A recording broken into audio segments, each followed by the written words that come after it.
Okay, how's it going? Hi, how are you? Can you see me? No, I can't. Oh, okay. Okay, hold on.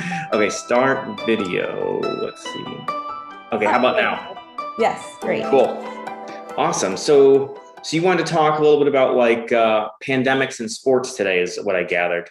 Yes, so we're gonna do 5 questions with sports historian Johnny Smith.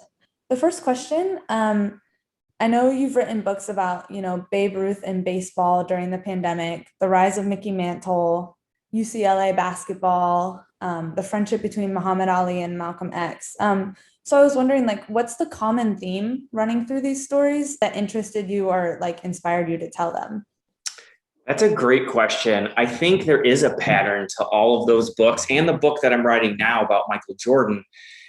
In each of those books, I was inspired by the story of an icon, a sports icon, who's emerging as a pivotal figure in the world of sports and American culture.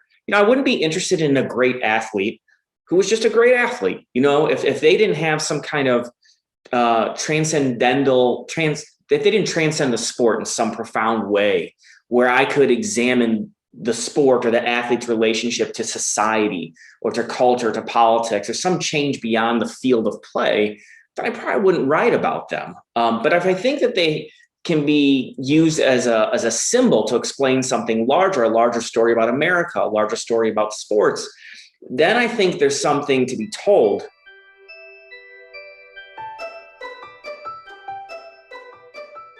Your most recent book, War Fever, explores Boston, Babe Ruth, and the pandemic. And I do think it's interesting that you started this like before COVID, which is pretty crazy.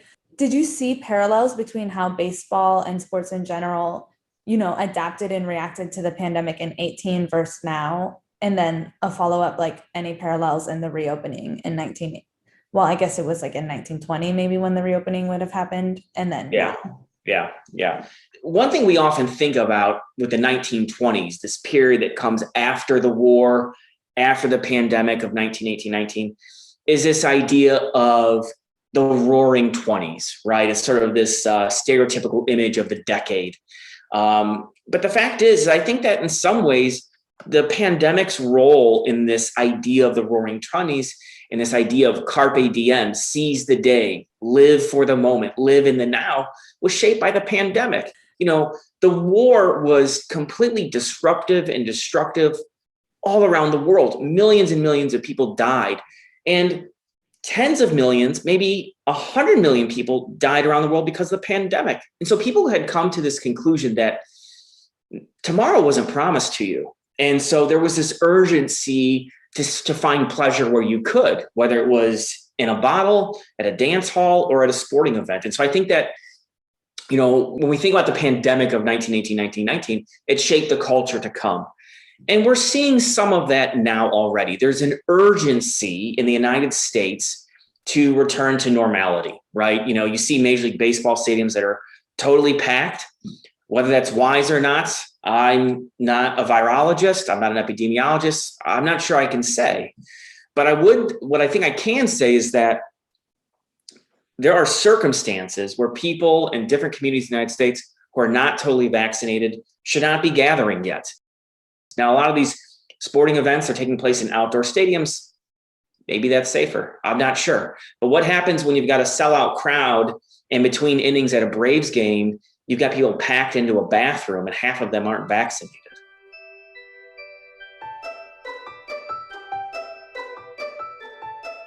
As we see like the Braves go back to full capacity, Atlanta United going back to full capacity, what do these like this return to kind of like live sports and normalcy of these events like bring back to Atlanta, and what was like missing over the last year when they weren't happening? Yeah, I think you can look at it in one of two ways. You can look at it as an optimist and you can look at it as a cynic.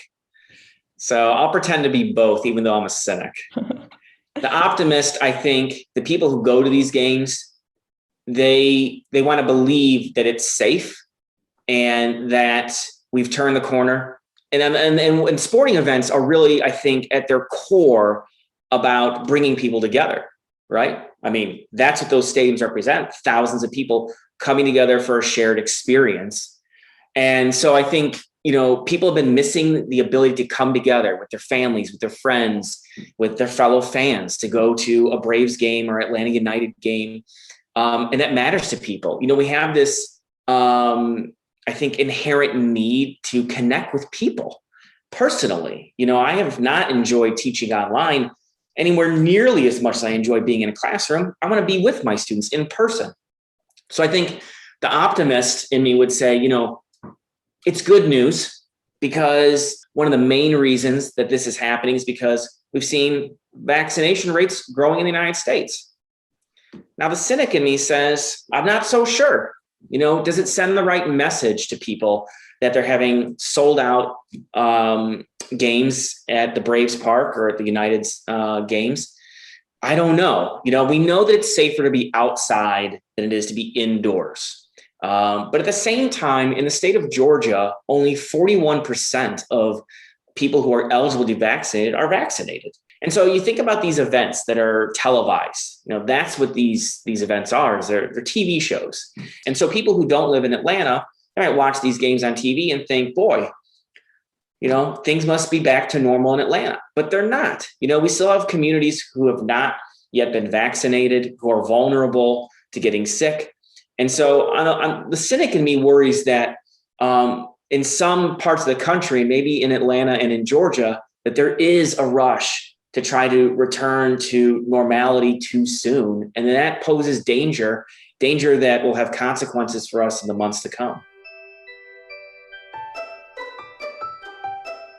Yeah, that is a good segue into my question about the Olympics.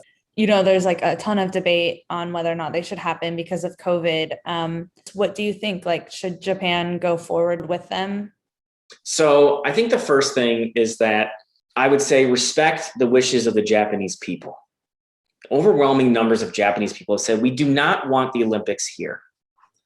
And the reason for that is that there is still a state of emergency in Tokyo and in other parts of Japan. Only 5% of the people in Japan throughout the entire country are fully vaccinated. And there's been great criticism by medical officials in Japan about how the government has handled the vaccination process. It's been very slow.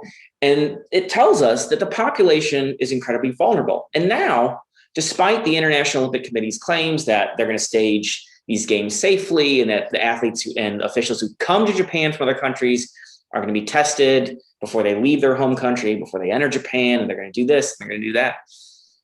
We need to listen to the people of Japan. We should respect their wishes. We should respect their boundaries. And so in some ways, you could make the case that the IOC and the government of Japan are not respecting the wishes, boundaries, and safety of the people in Japan.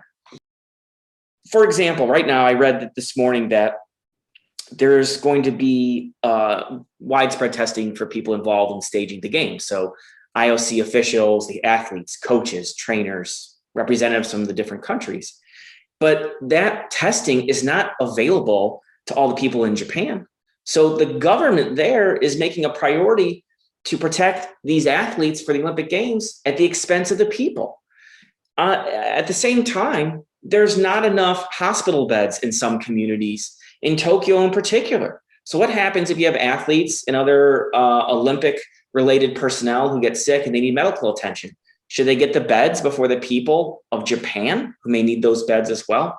So it raises these ethical questions, I think, about whether or not this is the right thing to do for the people of Japan. I think too often the discussion is framed around the athletes from around the world and the Olympic Games must go on. But what about the people there in that country who said, this is a threat to our health and safety? It's a public health concern.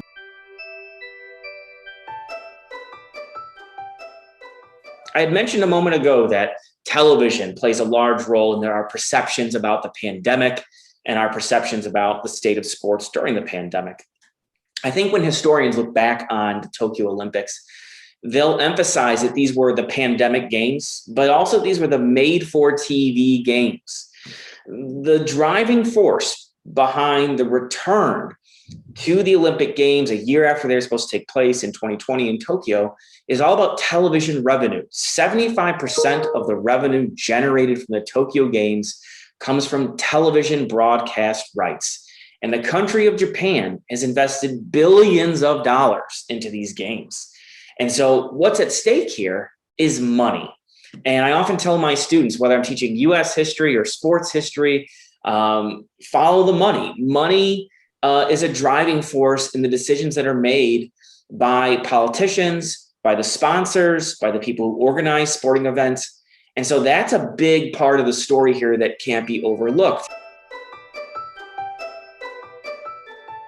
Here in the United States, we have 60-some% of the country that's vaccinated, but it doesn't mean that the pandemic is over. And so I guess my bottom line message is that I worry that these sporting events communicate to people in the United States and maybe other places around the world who are watching our events and maybe watching the Olympics, who get the false impression that the pandemic is over and that we can return to the way things were before the pandemic started. Okay, so this is my last question. In 100 years, when sports historians are looking back at the COVID pandemic, the way you're looking back at the 1918 pandemic, what is the conversation going to be about? Like, what do you think they're going to find most interesting? I think what historians will be looking at when they look at our pandemic 100 years from now is, how did the organizers and the politicians make the decisions about when to come back? When did they declare that it was safe? And one thing I think that they'll see is that if they were to look at a map, of the United States, a political map of the United States, that they'll see that in schools, high schools and colleges, that the decisions to return to playing college football and sporting events in those communities will follow our political map. Just like it shows right now, if you look at our map right now, our vaccination map, it follows that in the states that Joe Biden won, you have a higher rate of people getting vaccinated. In the states that Donald Trump won, you have a much lower rate of vaccinations. But my point is, I think that what historians will see is that that the way that the pandemic was politicized not only had implications for vaccination rates, but also for the decision makers to decide when it was safe to return to the playing field. And so I think that is a story that will interest historians years from now. Mm-hmm. Okay, well, thanks for your time. Yeah, it's good to meet you. Yeah, you too. All right, bye. Bye-bye.